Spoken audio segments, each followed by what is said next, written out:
Botulismo es la enfermedad producida por la bacteria Clostridium botulinum, específicamente por la toxina que produce esta bacteria, que es conocida como la toxina botulínica. Esta tiene el título de ser la toxina más potente conocida en la naturaleza, con una dosis letal para los seres humanos de menos de 1 microgramo. La palabra botulismo viene del latín botulus, que significa salchicha, debido a que en el siglo XIX en Europa se presentaron varios casos de enfermedad paralizante asociados a salchicha enlatada. Entonces fue el alemán Justinus Kerner que en el 1820 describió por primera vez la relación entre ciertos embutidos y enfermedades paralizantes que habían aparecido en diversos pacientes en el sur de Alemania. A partir de esta fecha, entonces, durante todo el siglo XIX y XX, se describió con precisión la enfermedad y se identificaron varios tipos de toxina botulínica.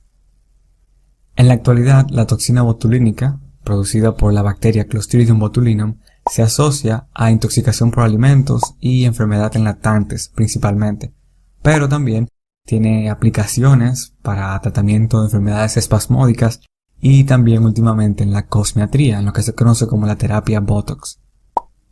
También se ha hablado bastante del potencial uso como arma biológica de esta toxina debido a su letalidad y sus características químicas, en lo que conocemos entonces como bioterrorismo. El día de hoy hablamos de toxina botulínica, Clostridium botulinum y botulismo.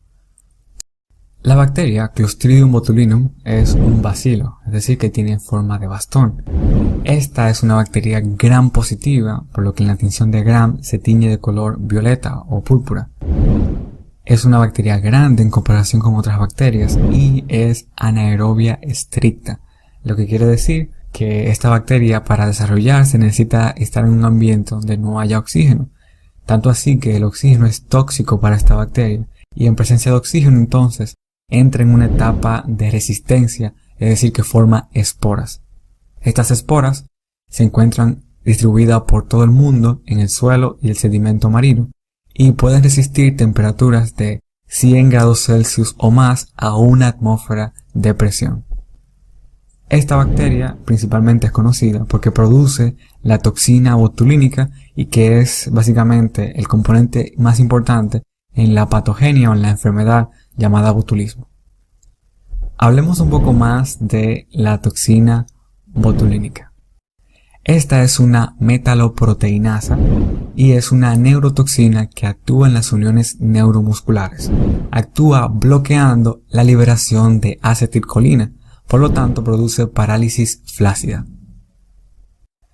La toxina botulínica se subclasifica utilizando letras que van desde la A a la H.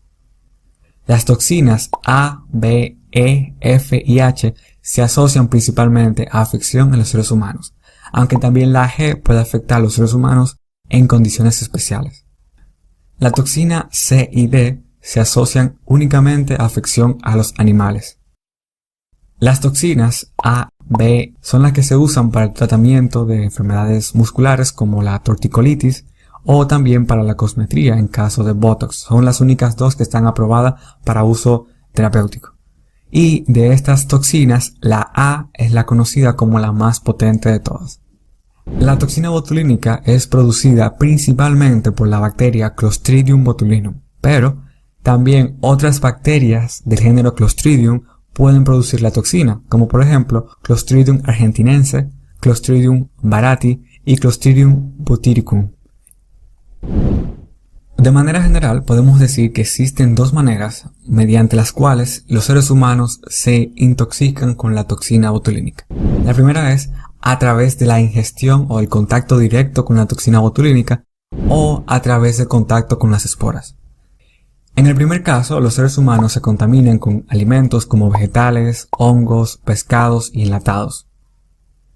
Estos alimentos estaban probablemente contaminados con esporas de Clostridium botulinum y durante su periodo de almacenamiento las condiciones se presentaron para que estas esporas puedan activarse y entrar en estado vegetativo.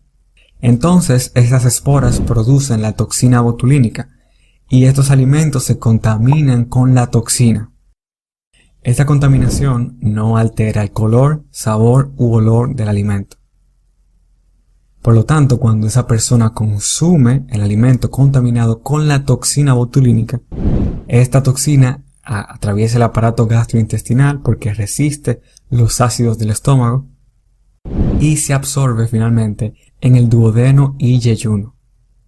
El otro caso es el de las esporas. En este caso hay una producción de toxina de manera endógena, es decir, dentro del cuerpo humano. Un ejemplo de esto es la enfermedad que se produce en los recién nacidos. Estos tienen una microbiota poco desarrollada hasta el primer año de vida.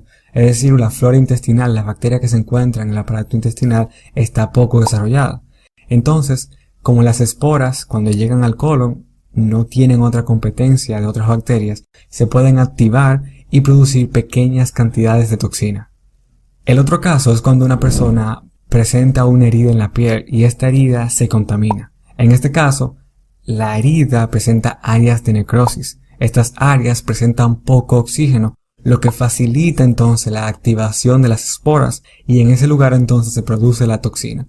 Entonces la producción aquí también es de manera endógena. Botulínica. Entonces, solo para tener un poco de contexto, vamos a ver las diferencias principales entre la toxina botulínica y la tetanoespasmina.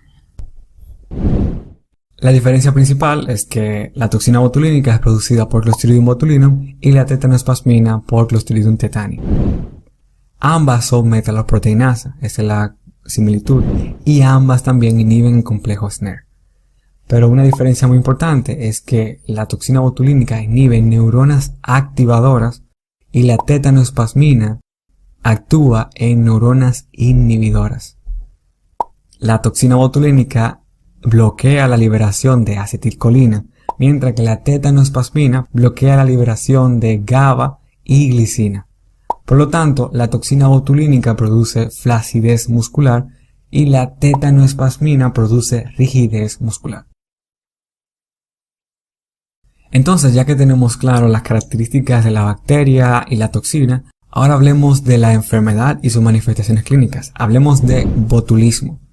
Botulismo, como ya sabemos, es la intoxicación producida por la toxina botulínica. Esta se caracteriza principalmente por una parálisis simétrica de los pares craneales seguida de una parálisis descendente bilateral. Esta parálisis es bilateral porque afecta a ambos lados y tiende a ser simétrica porque el nivel de afectación es el mismo en ambos lados. Esta enfermedad no produce fiebre, por lo tanto es una característica que nos va a ayudar a diferenciarla de otras enfermedades. También no hay déficits sensitivos excepto visión borrosa por pérdida de reflejo de acomodación. Aparte de eso, la frecuencia cardíaca se mantiene normal o lenta en algunos casos y el individuo se mantiene consciente, es decir, que no hay pérdida de la conciencia. Entonces, en los casos más graves de esta enfermedad aparecen algunas complicaciones, como por ejemplo insuficiencia respiratoria, que es secundaria a la parálisis del diafragma y o los músculos de la glotis.